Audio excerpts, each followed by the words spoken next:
አለይኩም ወራህመቱላሂ ወበረካቱ። ሰላም ጤና ይስጥልኝ የሰዓዳ ዩቲዩብ ቤተሰቦች እንዴት ናችሁ? ሰላም ናችሁ? ለመልካም ሁሉ ሰላም አለው አልሐምዱሊላህ። አይን ቪዲዮ ሰብስክራይብ፣ ላይክ፣ ሼር አድርጋችሁ ለብዙ ሰው አድርሱልኝ። እሱ ምንድነው የተፈጠረው? ትናንትናና ዛሬ ሶሻል ሚዲያ ላይ እያያችሁ ነበረ። የብሔሩት የጥንቁልና ጉድ ነው። እንግዲህ አንዲት እህታችን የገነትን ሚስጥር ስታወጣባት ገነት ደግሞ ልጇን ከኢትዮጵያ ልታስገድልባት እንደሆነ እየዛተሽ እያስፈራራሽ ነው ያለችው። እኔ በጣም ነው የገረመኝ። በሁለተኛ ደረጃ ደግሞ እርች ደግሞ የራቁት ቪዲዮ ተይዞባት ታርቃለች። ለምን ካላችሁ ትናንትና ከሀቡ ቤት እፈራለሁ እኔ የሚያስፈራኝ ነገር አለ እያለች በጣም ብዙ ጊዜ እየዘበራረቀች ነበረ። ዛሬ ግን ስንሰማ ከውስጥ አዋቂ ከዛው ከብሔሩት ካሉ ሰዎች የእርች ራቁት ቪዲዮ ገነት ስለያዘችባት ለዛ ነው በኢትዮጵያ ኤምባሲ የታረቀችው። ምክንያቱም የራቁት ቪዲዮዋን ሶሻል ሚዲያ ላይ ልትፖስትባት ስለሆነ። ማናት ፖስታቿ?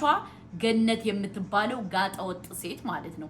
ገነት የምትባል ፈጣሪ ልቦና ይስጠን ውዶቼ ማለት ነው። እንዴት ነው ሴት ሆኖ ለሴት የራቁት ቪዲዮ የሚቀርጸው? ገባችሁ? ሰክራ እንትን እንድትሰክሩ አድርጋ ነው ከዛ የራቁት ቪዲዮ የምትይዝባችሁ ማለት ነው። ማናት? ገነት ማለት ነው። በሁለተኛ ደረጃ ደግሞ እርች ማለት ነው። እንደዛ ከሆነ ለምን ከመጀመሪያው ከሀቢባ ቤት መጣሽ? ለምን ከመጀመሪያው ከሀቡ ቤት መጣሽ? ለምንስ ሀቢባ ጋር ገብተሽ ለመቀላቀል እንትናልሽ?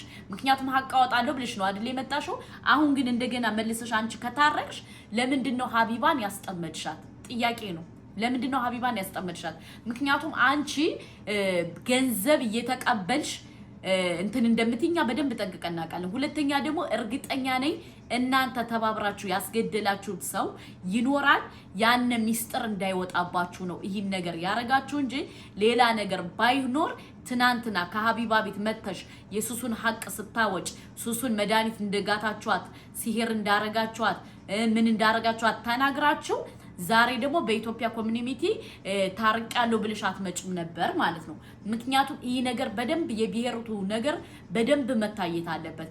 አብርሽ የቄራው ሰምታችሁት ከሆነ ከእህቴ ላይ አድርገውባታል ብሏል። አብርሽ የቄራው ከእህቴ ላይ እህቴ እንዳትወልድ እሱንም ከኮሜዲኖ ከፍቼ ሳይው ነው ያየሁት አለ። ጸጉር የድመት ጸጉር የሰው ጸጉር ምናምን ነው ያገኘው አለ ማለት ነው። ከዛ በኋላ ያንን ከጣል ነው በኋላ እህቴ ልጅ በልጅ ሆነች ማለት ነው። እና የብሔሩ ጥንቁልና ያጀማ እውነት ነው፣ ውሸት አይደለም። ለምን ካላችሁ አብርሽ የቄራው ተናግሯል። ገባችሁ? አስፈላጊ ከሆነ እኔ ድምጹን ላስገባችሁ ውዶቼ ማለት ነው። ለምን ካላችሁ ከዛ ብሔሩት ያሉት እንዳለ ባልምቢ ካላቸው የሆነ ችግር ካለባቸው ምናምን ቀጥታ ወደ ጠንቋይ ነው የሚሄዱት።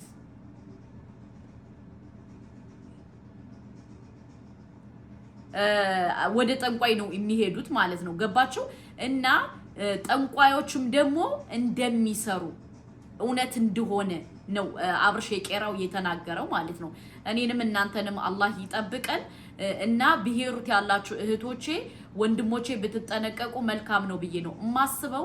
ለምን ይሄ ጥንቁልና እውነት ነው ይሰራል ብሏል አብርሽ የቄራው። ለምን ካላችሁ መቼም የማይሰራ ቢሆን አብርሽ የቄራው አይናገርም ነበር፣ አይናገርም።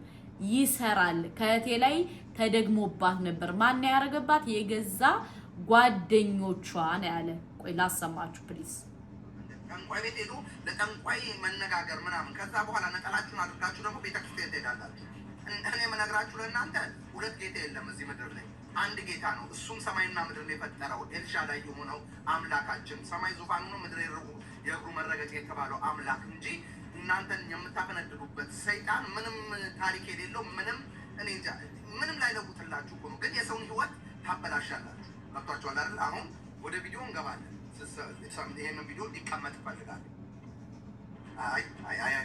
አይሆንም። እንደዚህማ በዋጋውም አልመጣም። እንደዚህማ ሁሉም ያውቃሉ። ይፍረድ እንዴ! ግብሩን ቀንሳችሁበት መሰለኝ እናንተ እንደዚህ የሚያናብሳችሁና እውነቱ እንዲወጣ ያደረገው አይደለ እንዴ? ከአሁን ቀደም ጭምጭምታውን ነበር የሰማሁት። አሁን ደግሞ በትክክል መጣ። አንዳንድ ጊዜ ስታወሩ ይኸውላችሁ እናንተ ጠንቋይ ቤት የምትሄዱ ጠንቋይ ውሞች ማለት ነው ስትሄዱ እኛ የምንሄደው በሚለው እኛ በእኛና ሁሉም ይለያያል። ሁሉም አይደለም የሚሄደው ሊብናል ላይ ሁሉምማ ስራ ላይ የሚሯሯጥ ነፍ ነው ያለው። ገብቶሻል አይደለ? በቁጥር ናቸው ያላችሁ ጠንቋይ ቤት የምትሄዱት እናንተው እዛው ተናቆሱ እዛው እንትን በሉ። እኛ እንግዲህ ያምተን እዚህ ጋር እናንተ ያወጣችሁትን ደግሞ እናብራራለን። ህዝቦቹ ወይም ደግሞ በሊብነን የሚገኙ እህቶቻችንም ሆነ ወንድሞቻችን እንዲጠነቀቁ እንናገራለን። እኔ ደግሞ ሚዲያ ደግሞ እውነተኛ ተናጋሪ እስኮን ድረስ እውነቱን እናፍረጠርጠዋለን ከቪዲዮ ጋር እያየን ማለት ነው። ስለዚህ ዛሬ ቪዲዮዋችሁን በደንብ አሳይና ከዛ በኋላ ምለውን እላለሁ።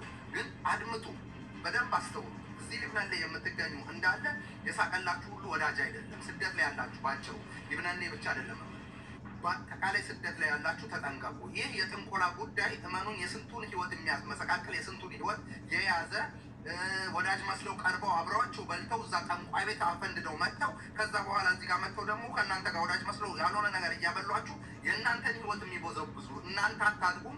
ብራችሁ በረከት የለውም። የእነሱ ህይወትም እኔ ግን ጠንቋይ ቤት የምትሄዱ እኮ ታስቡኝ ያላቸው ኢትዮጵያ ነበር የማውቀው። ያውም ኢትዮጵያ የሚሄዱት ትልልቆቹ የሚባሉት በአሁን ጄኔሬሽን በአሁን ሰዓት በወጣትነት እድሜ ጠንቋይ ቤት ሄዱ ማፈንደት፣ ጠንቋይ ቤት ሄዱ ለጠንቋይ መነጋገር ምናምን። ከዛ በኋላ ነጠላችሁን አድርጋችሁ ደግሞ ቤተክርስቲያን ትሄዳላችሁ።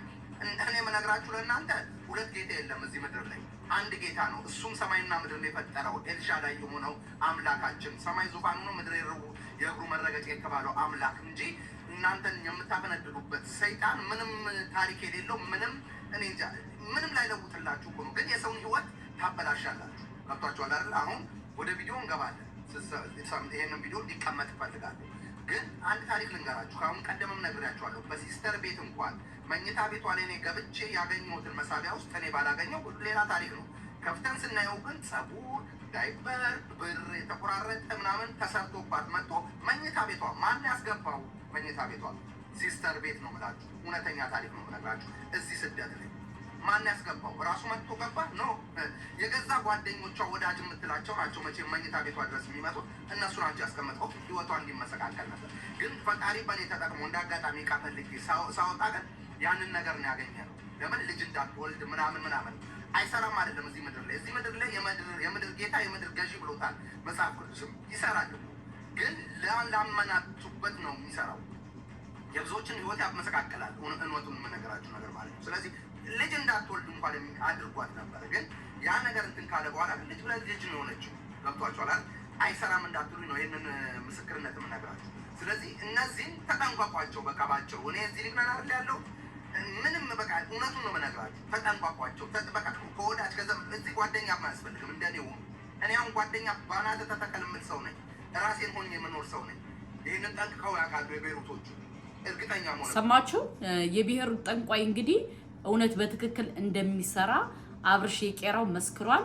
ስለዚህ እህት ወንድሞቻችን ተጠንቀቁ። በሁለተኛ ደረጃ ደግሞ በጣም ከገረመኝ ቪዲዮ የዚች ጀግና እህታችን ቪዲዮ በጣም ነው የገረመኝ። ለምን ካላችሁ በጣም ጀግና እህታችን ናት። ሁለት ነው የምናገር። እኔ በጣም ነው ያደነኳት። ለምን ካላችሁ በቃ ታሪኩን ትንሽ ዘግባችኋለሁ። ለማንኛውም እህቶቼ በጣም ጥንቃቄ ማድረግ አለባችሁ። ገባችሁ? ለምን ካላችሁ በጣም ብዙ ችግር አለ። እሱን ለማስያዝ በመጣችበት ሰዓት ደግሞ አይዞሽ ያሏትና የደገፏትም ወንዶች ናቸው። አሁን ሰው ነው እንደዚህ ያደረገች ስትለኝ ዝም ብሎ በቃ ከዛ በቃ የሚያስፈልግሽ ብዙ ነገር ስላለ መብላቱ መጠጣቱን አይደለም እሱን እዚሁ ትበያለሽ ትጠጫለሽ። ስለዚህ በቃ ምናምን ብለን ብሩን ሰብስበን ሰጠናት። ከዛ በኋላ ቁስሉን ካሳየችኝ በኋላ በጣም በቃ ተሰማኝና ወደኛ የመጣችው ወደኛም ስትመጣ ያው እኔ የብራዘር ወይም ደግሞ የወንድሜ ግሮሰሪ ነበረ። እዛ እንደ አንድ ስራ ኃላፊ ሆኜ ነው የምሰራ። ከዛ መጣች። እንደዚህ ስራ ፈልጋለሁ ሰው ነው ይላከኛለች። ወደዛ ለመግባት ስራ አይጠፋም ጠይቄ ብሎ ሰው ላኪኝ ብላ መጣች። ከመጣች በኋላ ጠየቀችኝ። ከዛ ችግር የለውም እሺ ብዬ ግን መታወቂያና ታጅ ታመጫለሽ አልኳት። እሺ ዛሬ የለውም ግን አመጣለሁ አለችኝ። መጣች፣ ገባች። የመጀመሪያ ቀን ሰርታ ግን የሆነ ስሜት ነበረባት። ከዛ የመጀመሪያ ቀን እንደሰራች ወደ ማታ አካባቢ ጠራችኝና ቡሩ ካለችኛ ቤት አልኳት። የሆነ ጓደኛ ነበረችኝ እና በፍቅረኛዋ እንደዚህ ተጎድታለች። እሷን በምን መልኩ ነው ምናግዛት አለችኝ። በቃ እኔ ማውቃችሁ ሰዎች ስላሉ በእነሱ በኩል እንሞክራለን። አሁን ስራ ስለሆነ በቃ ስራችን ላይ ትኩረት እናድርግና ከዛ በኋላ ችግር የለውም ያለውን ነገር እኔ እጠይቃለሁ ምናምን አልኳት። ይህን አለም ቦታ አልሰጠሁትም። ያኔ እንደዛ ስትለኝ ልጅቷ በቃ አይ ዝም ብሎ ወሬም ሊሆን ይችላል በምለው አስቤ ማለት ነው። ግን ልክ በጣም ነው የሚገርመው። በጣም ነው እንትን ያለች ልጅቱ ጭንቅላቷ በፈጣሪ እንደመጣች ሻሽ ምናምን አድርጋ ነበረ። ከዛ ስራ ስገባ ይሄኛው አንገቷ በጣም ሆነ ያስፈራል ስታዩ፣ እጅ ላይም ነበረ። ከዛ ምን ሆነሽ ነው አልኳት። ከዛ እንቅርት አስወጥቼ ሌባ ሁለት ነገር ነበረ ለሌሎቹ ሌባ ካለች አንዱን እንቅርት አስወጥቼ ነበረ የምትላቸው ማለት ነው። የተለያየ ቃል ነው የምትናገር። አዎ ፈርታ ለመናገር። ከዛ በቃ ብዙ ሰው እየመጣ ያለች ልጅ አባራት። በአንድ ቀን እች ልጅ አባራት። እችማ ታጋይ ነበረች በዛን ጊዜ ነው እንደዚህ የሆነችው እያሉኝ ነበረ ማለት ነው። ደንበኞች ናቸው ወይስ? ደንበኞቼ ናቸው እንደዛ የሚሉኝ እና እዛ ያሉት ሰራተኞች የሚሉኝ ነበር እንደዛ። ከዛ በኋላ በሁለተኛው ቀን 5 ሰዓት ገቢ ነበረች ገባች። በጣም እዛ የሆነ ከስተመሮች ነበሩ። እነሱ እያስተናገደች አቃታት፣ እያለቀሰች ሮጣ ወጣችና ወደቀች። ተከትዬ ስወጣ ወደቀች። አነሳዋትና እያለቀሰች ጎዳና ልወጣ ነው አለች። ምንም አላለችም ሌላ። ጎዳና ልወጣ ነው። ምንድን ነው ምን ሆነሽ ነው ጎዳና የምትወጪ አልኳት። አይ በቃ እኔ እንደዚህ ፈርቼ ያልተናገርኩት ያ የነገርኩህ ሂስትሪ የራሴ ነው አለች። ምን የራሴ? ገና በሁለተኛ ቀን ማለት ነው። አንተ እንግዲህ እችን ሰው አባራት የሚሉ የተለያዩ አስተያየቶች እየተነገሩ ነበረ። ያ በውስጥህ እያለ ገና በሁለተኛው ቀን አልቻለችም፣ ወደቀች እንዳሰሪና በዛ መካከል ደግሞ በቃ ጎዳና ልወጣ ነው የነገርኩህ ታሪክ የጓደኛዬ ሳይሆን ወይ የራሴ ነው ስትልም ምን ተሰማኝ? በዛች ቅጽበት እኔ ሰው የትኛውም ሰው ሲያዝንና ሲያለቅስ አልችልም፣ አብሬ ነው ማለት ነው። እና በጣም እኔ በቃ ተሰማኝ። ልክ ምንድን ነው ምናምን ስላት ቁስሏን አሳየች። እኔም በሰዓቱ በቃ ራሴን አላቅም። ከዛ በኋላ እንትን አልኩኝና በጣም ነበር ያለቀስኩት። አይ በቃ ጎዳና ትወጪ ብዬ የሰለሞን ስልክ ነበረኝ። ከዛ ደወልኩለት። ከዛ እንደ አጋጣሚ ስቱዲዮ ነበረ፣ ቀረጻ ላይ ነበሩ። ማናጀሩም አብሮት ነበር። አነሳልኝ። እንደዚህ ነው ሰለሞን፣ እንደዚህ ሆናለች ልጅቷ እና እንደዚህ አይነት ግፍ ነው የደረሰባት። አንዴ እንዳትዘጋ ጠብቀኝ፣ ስቱዲዮ ከኔ ጋር ያሉትም እንዲሰሙ ድምፅህን ከፍ አድርግና እኔ ስፒከር ላይ ያደርጋለሁ አለኝ። እሺ ብዬ ሁሉንም አብራርቼ እሷ የነገረችኝን ነገርኩት ማለት ነው። ከዛ እስከ ጠዋት ድረስ ራሷ ላይ የማይሆን ነገር እንዳታረግ ሰጋ። አንተ ጠብቃትና ያለውን ነገር መስጠት ያለብህን ስጥ፣ ማድረግ ያለብህን አድርግ። እኔ ከመጣሁ በኋላ አረግልሃለሁ፣ ያንን እመልስልሃለሁ አለኝ። ከዛ እኔም ከጎንሽ እስከ መጨረሻ እግዚአብሔር የፈቀደው እስከ መጨረሻ አልቆምም፣ እታገላለሁ። እስከዛ ድረስ ግን አንቺም ደግሞ እግዚአብሔር ተረፊ ያለሽ ከዚህ ሁሉ ብላ ፈጣሪ ፈቅዶ ነው እንድትኖሪ ምክንያት ስላለው ምናምን አልኳት። እኔ ጋታ ሰለሞን መጣ። ሰለሞን ስመጣ ከሰግድ ጋር ነበር የመጡት። ቁጭ አለ፣ መጣ፣ ተናገር። እሱ ማወራ ጠየቃት። ምንድን ነው የሆንሽው አላት። እንደዚህ ያለውን ነገር እያለቀሰች ነበር ነገረችው። ከዛ አሳይኩ ስሉናት አሳየችው። በጣም አለቀሰ። በቃ በሰዓቱ ሰለሞን በጣም እግዚአብሔር ከምልሽ በላይ ማለት ነው። ከዛ በኋላ ዝም ያልደወልንበት የለም። ያቀን ያልደወልንበት ሰይፉ ጋር ደወል፣ ኢቢኤስ ላይ መልሰን ደግሞ አዶናይ ጋር ተደወለ። የማስተር አብነት ስልክም ተፈለገ። ብሩክ ኒውስ እሱም ጋር ተደወለ። ለመልክተኛም በቃ ያልተደወለበት ቦታ የለም ያን ቀን። ከዛ በኋላ በስልካችን ቀርጸን እንትን ልንል ነበረ እና ስናስቡ መረጃ ይዛ አልመጣችም። በአፍ ነው ያ መምጣት ስላለባት በቃ እስቲ ይህን ነገር እንትን እንላለን ብለን ወደኋላ ካልን በኋላ ከዛ በኋላ እንደዛው እኛ ጋር ቆየች። ቁርስ አብራት ነበረ የሚበላ፣ አትበላም ምግብ። ቁርስ አብራት ይበላለሁ፣ ምሳ እንደዛው፣ እራትም እንደዛው። ከዛ ብዙ ነገር በቃ ኧረ በቃ ይቺ ልጅማ ይህን ቤት ልታፈርስ ነው የመጣችው፣ አንተ ለምንድነው ማታስወጣት? ሁሉ ሰው እግዚአብሔርን ከሰራተኛ ጀምሮ ማለት ነው። ከዛ በቃ የሚያስፈልግሽ ብዙ ነገር ስላለ መብላቱ መጠጣቱን አይደለም እሱ እዚሁ ትበያለሽ፣ ትጠጫለሽ። ስለዚህ በቃ ምናምን ብለን ብሩን ሰብስበን ሰጠናት። ከዛ በኋላ ቁስሉን ካሳየችኝ በኋላ በጣም በቃ ተሰማኝና ብርድ ልብስ አስገዛው፣ አዲስ ብርድ ልብስ። ሌላም ነበረ የምትለብሰው ግን ብርድ በዛ እንዳይመታት ብዬ ሌላ አዲስ ብርድ ልብስ ሾላ የሆነ ዘውዱ የሚባል ልጅ አለ፣ በጣም እግዚአብሔር ባለ ሾላ ላኩትና እሱ ብርድ ልብሱን ገዝቶ መጣ። ይህና እንግዲህ በቃ ስትቀመጥ አብራት ስበላ አብራት ስጠጣ ወንድሜ ምንም ነገር አይለኝም ነበር። ተሻላት እንዴት ሆነች? አይዟት። ከምር ዘራችሁ ይለምልም። ወላሂ እኛ ኢትዮጵያዊ እኮ ማለት ነው በዚህ ነው እንዲያው አላህ ያላሰባችሁትን ዱንያ ይስጣችሁ። አስባችሁታል? እንደዚህ እኔ ወላሂ በዚሁ አጋጣሚ ብሔርተኞች ከዚህ ተማሩ። ሱብሃነከ ያ ረቢ። አይዟት አዲስ ይባላል እና በጣም እሱም ከጎኔ ነበረ። እስቲ እኔ የወንድምሽን ቤት ቢሆን የማንም የራስሽን እንኳን ከሆነ ቤተሰብ የሚቃወም ከሆነ ምንም ማድረጋች። እሱ ግን አንድ ቀን አልተቃወመኝም። ከዛ በቃ መርታ ነበረ የሚለኝ። ከዛ በኋላ እየረዳናት መጨረሻ ላይ ምን አይነት ሀሳብ መጣልኝ? የፍርድ ቤት ውሳኔው እንደሚያስፈልግ ገባኝ። ስለዚህ ሶስና አልኳት አስቀምጫት። ለምን የተሰበሰበ ብርም ስለነበረ ያ ብርም እንዳያልቅ በቃ እንደዚህ ያርጊ ይሆናል፣ እሱ ቃል እገባልሻለሁ ከእግዚአብሔር ጋር። ግን ሂጂና ያንን የፍርድ ቤት ውሳኔ ያስወስንሽ ነኝ። እሷ እንደተወሰነ አታውቂም። እዚህ ነበረች፣ እሱን ተከትላ መጣች። ውሳኔው ምን ላይ ደረሰ አታውቅም። ስለዚህ ሂጂና ያንን ነገር አስወስንሽ ውዝሽ ነው ያልኳት። ሄደች። ከዛ በፊት ግን እሱን ታገኘው ነበር አይደለም? ያለበትን አድራሻ አውቃ እሱ ጋር እንደነበረች ሁላ እሱ ጋር ስራ ስትሰራ እንደነበረች ሁላ አታውቅም ነበር። ስትናገር ነበር። ለአንተ ነገረችን? ነገረች። ምን አልካት? እኔ ለምን እናም በቃ ሰለሞንም ካወራም በኋላ እሱን ለማሳዝ ነው ትለው። ስለዚህ ግዴታ መቅረብ አለባት። አመናት። ካልቀረበችው ደግሞ የሰውዬ ይጠፋል። ስለዚህ እሷ የምትለው እርዳታ ሊጠይቅ ነው እንጂ አንተን ለማሳሰር ነው አትልም። እና እኛ ጋር ስትቀመጥ እንደነበረ ስልኬን ሁላ እንደወሰደ ከደወለልኝ እንዳላነሳ ካነሳው እንኳን እሱ መሆኔን ካወቅኩ እንዲዘጋ ነበረ የምትነግረኝ ስልኬ። ስለዚህ በደንብ ተዘጋጅታለች እሷ። በቃ እሷ ራሷን ሬዲ አድርጋለች ለዚህ ነገር። እኔም ደግሞ አይዞሽ በቃ ምንም እንዲሆኗል፣ እግዚአብሔር ደግሞ አትፎሻል፣ ከዚህ በኋላ ምንም አያረግሽም፣ ምንም አትሆኝም፣ ብትሞቺ መጀመሪያ ነበረ የምትሞቺ እላታለሁ።